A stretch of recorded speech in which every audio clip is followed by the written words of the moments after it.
Hello, precious boy, gentleman, sir. Hello, precious boy, gentleman, sir.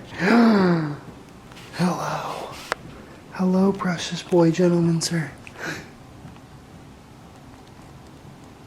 How many of y'all have 5 names for your dog?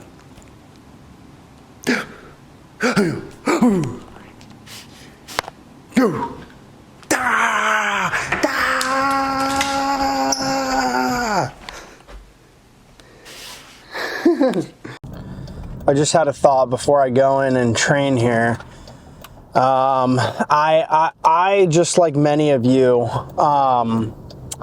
you know, am not a huge fan of like what happens when you bulk, right? Like gaining a little bit of body fat, okay?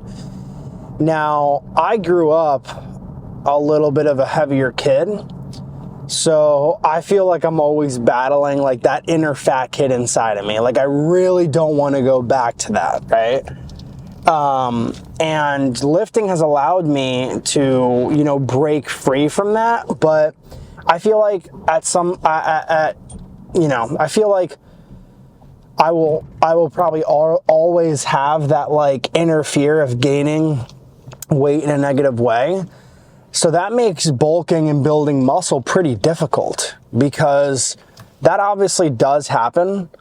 And if you're someone who, you know, like relates to that, where it's like, you know, you need to eat more for your metabolism, you know, you need to eat more to build muscle, but you're scared to do so. I like to just take it slow, because when I wake up and I see like, you know, an extra 5 or 10 pounds, like right off the fucking bat, it really fucks with my head mentally. So that's how I'm approaching it this time around, is trying to take it very slow, bulk all the way through the winter into the spring, and then do a 4-month fat loss phase once I feel ready. And I'd like to hover around the same body weight, but really just focus on putting on like a good amount of tissue. And right now I'm sitting around 200 pounds. So it's not the heaviest for me. I've been as high as 240, and that was a lot. And I'm 5'9", so that didn't really look the best there. But just wanted to say that because I feel like a lot of people think that it's just them who is scared of gaining weight and gaining fat, especially during a muscle building phase. It's not. A lot of people feel that way. You're not alone. And just understand that, like, you know that you're not going to be building muscle without at least some fat gain. So the slower you go about it is probably the better. And I just find that, like, when I treat a bulk as I treat a cut in terms of consistency, it makes it much easier for me to keep, you know, a handle on things and not gain as much fat. Let's get this left in. All right. So I just finished my cardio routine warm-up, and I wanted to give basically a pre-leg day pump check. So I'm really quad dominant, and as you can see, like from the sides, like my hamstrings aren't like nearly as big, but my legs are still relatively lean, and then my glutes are definitely just like not even there. So that's why I have an entire day focused to glutes and hams. All right, let's go to movement number 1. All right, so as you know, on leg day, I like to bring all my materials in here. And one of the things in here is flat-soled shoes. Pretty much wear flat-soled shoes whenever I do legs, and that's because your foot lifts better when it has more surface area to grab onto and spread your toes. And when you try and load a bunch of weight on these, you know, foamy types of shoes, it just creates a lot of instability. So that's why I don't work out in those, and I wear these Vivo barefoots. Not the prettiest shoe, as I've said before, but I like how they have a wide toe box, and that's the only reason I wear them. And I only wear them on leg day. I do not like walking around in them all day long, although I can see the benefit for sure, but it's just not for me. I guess I'm not as invested into my fitness as some people are, who choose to wear these all day long and like deal with the fact that they have like no cushioning, but I don't know, just me. We decided that we're gonna be doing this Arsenal strength lateral raise machine, but I'm gonna be doing one arm at a time. So how I like to do this, and the reason why, is so I can stay in the scapular plane instead of just going like right out to the side here. Just doesn't feel as good for me. So remember, I'm trying to not go directly to the side of my body. I'm trying to go diagonal. So if I stand here, it basically mimics that same position. And with this, I can go pretty heavy and it's stable. So it's like super easy to overload on. So I'm doing 4 working sets on each side right before I hit legs to work on my mid delts. So probably going to start at 120 pounds each side and go for anywhere from 10 to 15.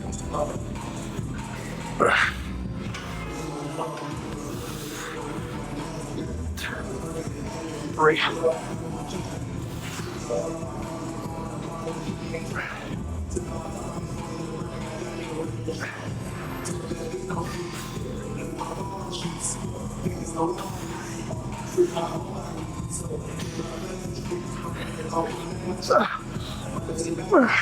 All my clients have asked, like, what do you do if your left side's weaker than your right?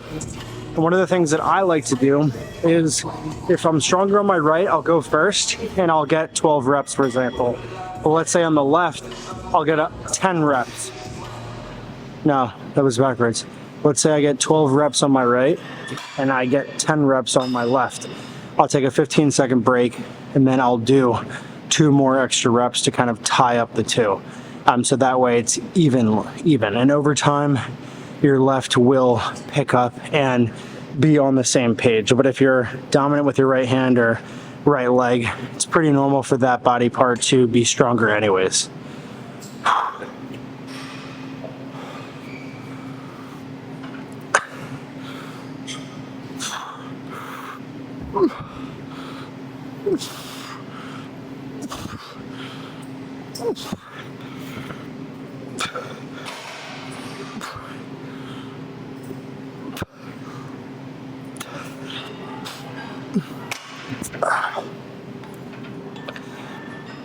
I will definitely always hit partials on these 2. 3, 4, 5, 6.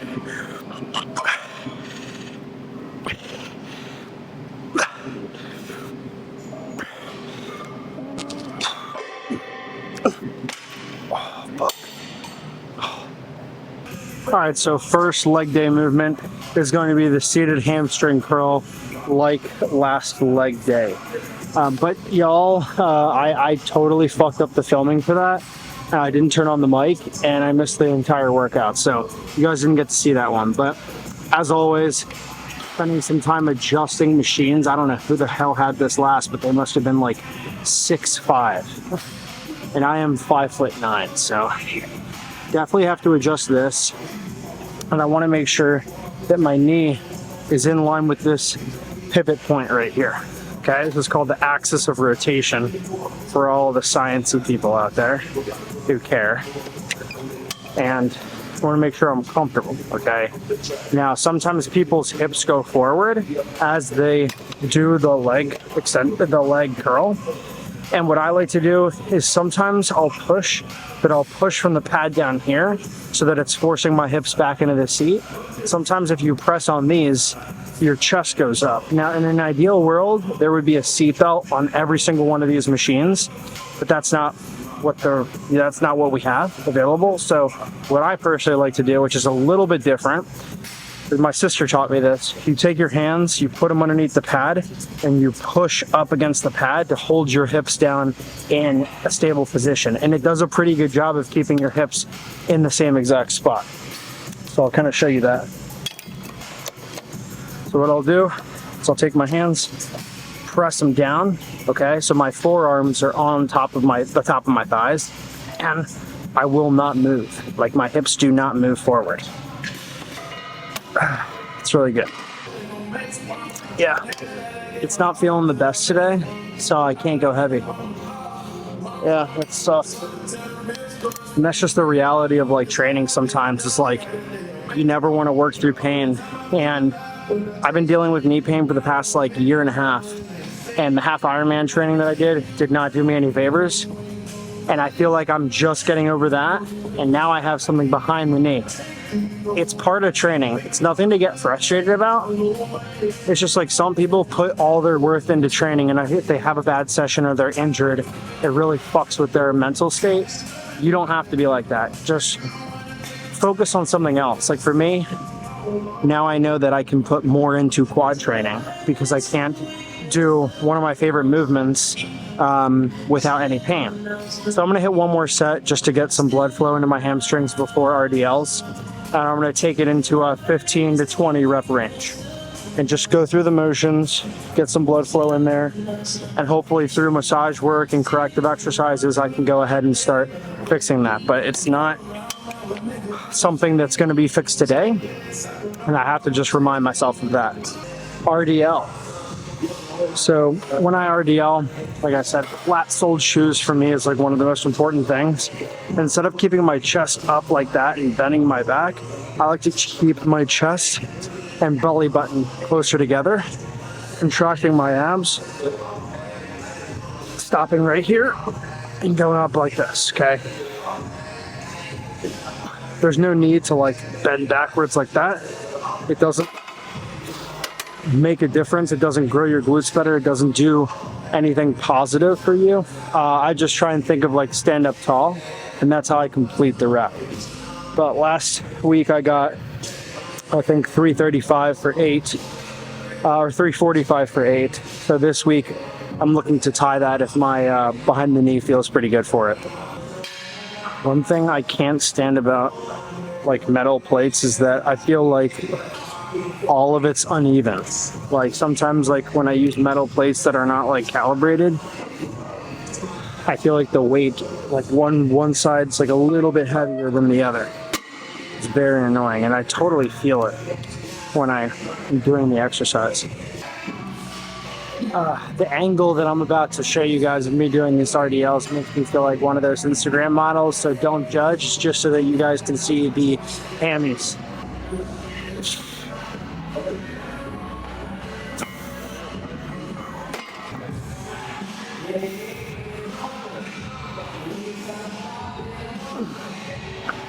This will be my last acclimation set to get ready for the working set. And with this one, I'm using wraps, and I'm going to be using my belt too.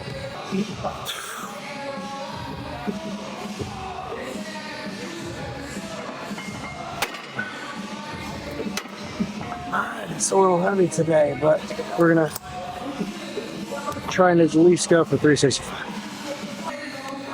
It's important to know that like you're not always going to go into the gym and hit PRs, and the weight's not always going to feel super good. Like sometimes, like today for me, it's going to feel super heavy.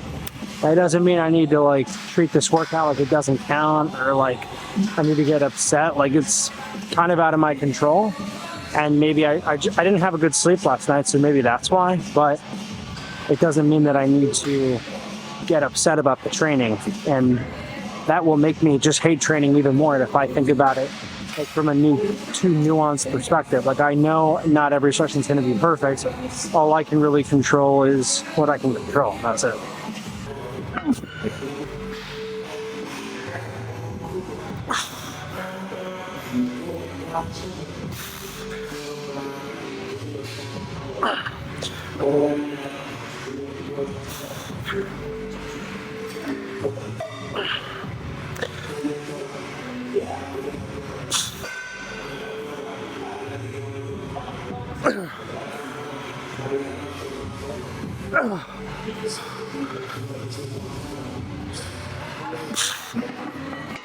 Ooh, fuck.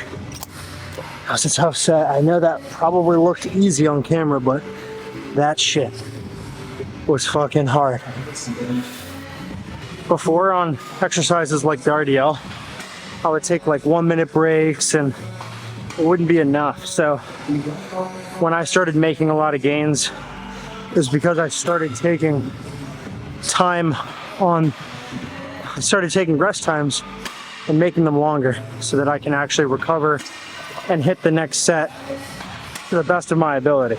So, whew. Sometimes like, I feel like I see people rushing through their workout because they think it's going to burn more calories. That's not the purpose of lifting weights. The purpose of lifting weights is to build more muscle, break down muscle tissue, rebuild it with nutrition. And you're not going to do that if you're rushing through your working sets and not able to lift as heavy as possible. Second and last set, I only do 2 sets of these because of how fatiguing they are and how hard they are. So I just try and push myself the best that I can. All right. So right now we got 385 on the bar. I haven't touched this weight in a while, and I'm low-key like kind of nervous to do it, so we'll see how this goes.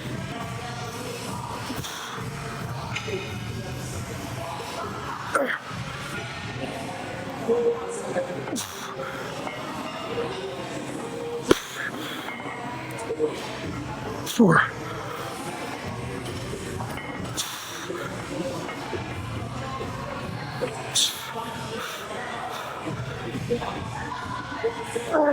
Come on, one more tonight.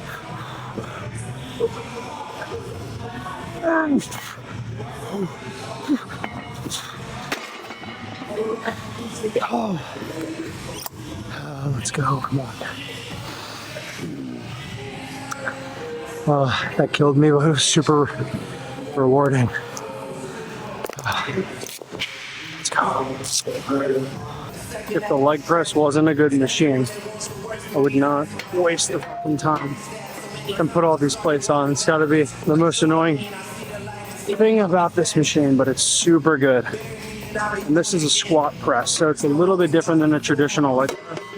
And I want to place my feet higher to make it a little bit more glute dominant than quad dominant. All right, so instead of doing this normally down here, where I have a little bit more knee flexion, more quad dominant, I'm going to take it a little bit higher and keep most of the stretch around the glutes. And the reason why this targets the glutes and does a good job of it is because the glutes have to stretch more around the pelvis, and as I go deeper, that's what'll happen. And then as I extend, they won't contract fully, but it'll place a lot of tension on them.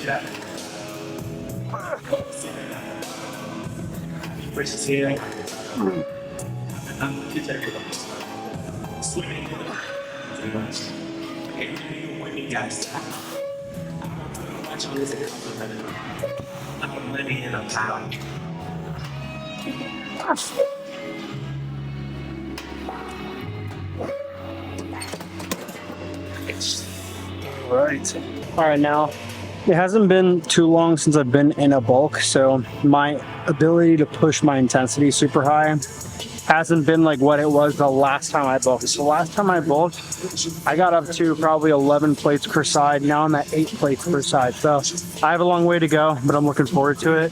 And this next set, I'm gonna try and dig a little bit deeper than I did last week. So we'll see how it goes.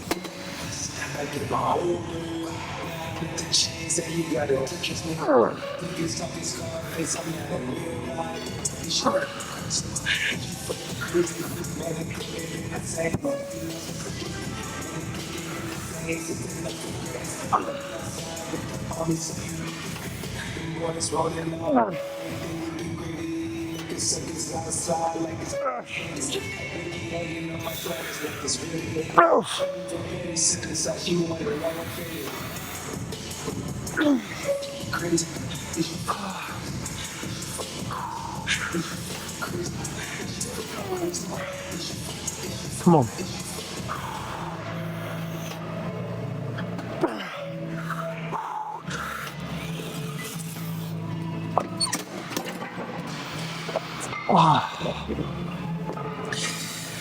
Oh, fuck. Now we got adduction machines, which if you're doing this on your leg day, probably want a long shirt so that it's just not weird. Or you can show it off, doesn't really matter. Oh, I find it a little uncomfortable.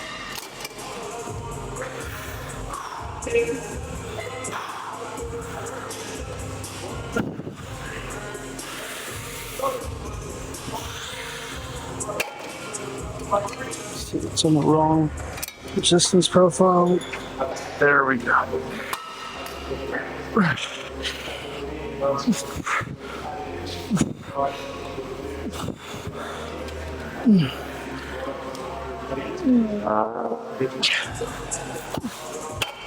Look.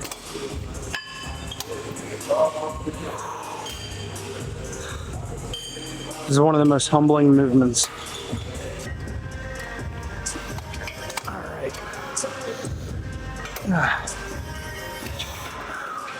This is a weird PR to go after, but this is a PR if I hit this for 12 reps. 2.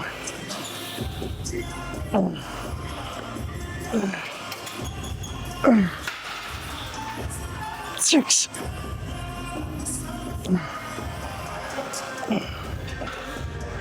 9. 10. 5. Yes. Oh, fuck. That was insane. Oh my god. Felt like that. Almost looks super inappropriate. Alright, post legs. You can see the difference in pump between when we started and now. Definitely feel more full. I also have been training adductors for a good bit of time, and I'm starting to see them show up a little bit when I flex my legs like this. Just creates a more thicker thigh, but they also play a huge role in stabilizing your hip. So it's definitely important to throw into your program from time to time. I've had a lot of knee injuries. I've had some things going on with my hip too, so I just leave them in as of right now, and I'm not so sure if I'm going to be taking them out anytime soon. But ever since I've been getting stronger adductors, my knee pain has subsided. I've been able to get back into pressing super strong, so looks to be like they're pretty helpful. All right, wrapped up that workout, and honestly it was decent. It wasn't the best leg day ever. I'm really pumped about my RDL. That part of it was awesome. I think for me, just mentally, it wasn't like the best leg day because my mind was elsewhere. Like sometimes I'll work out and I'm thinking about work, getting back to clients, and yeah, I can like put my do not disturb on, like, you know, on my phone or whatever, but you know, I still find myself like in between sets, like checking emails, checking messages, all that. And sometimes like it just distracts me from the workout itself. So that's kind of what happened today, but nonetheless, I am super, super, super pumped about my RDL set. I couldn't be happier about that. And I haven't RDL'd 4 plates in a long time, and I might make the first attempt at doing it for 6 reps next week. So that's what I'm really excited about. And for me, like, I feel the most motivated when I'm trying to go for something, you know? And I feel like a lot of people, they lose motivation because they end up feeling like they're just going through the motions. And if you just feel like you're going through the motions, you're not working towards something like a new PR on a certain exercise or like more size to your delts, like you're not chasing something, I feel like it just makes it way harder for me to like want to even lift at all. And for me personally, like sharing my story and my, I'm using this as kind of like a vlog, but also just kind of like a memory database of like what it was like for me lifting while I grow up and do like bulking cycles. And I'm, you know, kind of pissed that it took me 11 years of lifting to start documenting this, but better late than fucking ever. I've been lifting for 11 years. The first 4 years were kind of wishy-washy, trying different methods, like listening to all the guys on YouTube and just being super conflicted about what's like accurate information and what's not. And I just feel like a lot of those like YouTube videos, you know, while they do a lot of good, when you know, different influencers start arguing with each other and shit, and like, this is more effective than that, and that's less effective than this, like, it just confuses a lot of fucking people, you know? So I was one of those people that just got super confused, and it wasn't until I hired a coach to kind of look at me hands-on to like give me exactly what I need that I kind of got my shit straight. And that was like one of the best decisions I ever made. But yeah, that was, you know, it was awesome. And you know, like in year, I think 8, I decided that I was going to do my first bodybuilding show, and you know, the bodybuilding show was awesome. I ended up winning, and still natural, by the way. I haven't touched any type of like performance enhancing drugs or anything like that. And at that point in time, you know, after the show, that was probably one of the hardest things I've ever gone through, because I really thought that I would be able to, like, you know, stay lower body fat and all that stuff. And this is why I'm such a proponent or a big pusher of like getting out of the diet when you know it's time to end it. Because when you try and fight to extend it, it usually ends up worse, because you just end up making all of your hunger hormones even worse. You start to become hungrier, less satiated, and eventually when you throw in the towel on that cut, you're usually pretty far gone. And it's really hard not to like have a crazy rebound. So that's exactly what happened to me after my bodybuilding show. And obviously online, you know, like a lot of what I do is tied with like, you know, how I present myself and all that. And I started slowly losing that. So I had a huge like identity crisis, and it took me like over a year to feel good with food again. And I'm happy that I'm in the spot that I am right now, where I'm so happy with like my relationship with food, being able to have one drink instead of like multiple drinks, being able to have like 3/4 of my steak instead of feeling the need to eat the entire steak plus dessert plus a shit ton of appetizers, all that stuff. Like, I could never control myself when I was eating out. And that was a huge problem for me. I would go to get sushi and I would leave with like 5 or 6 rolls in my stomach, like feeling absolutely sick. And now I can go and just have 2 and feel satisfied, you know? So much practice went into like eating slow and being intentional around food, and just like cutting myself some fucking slack, you know? Because that pressure just ate me alive.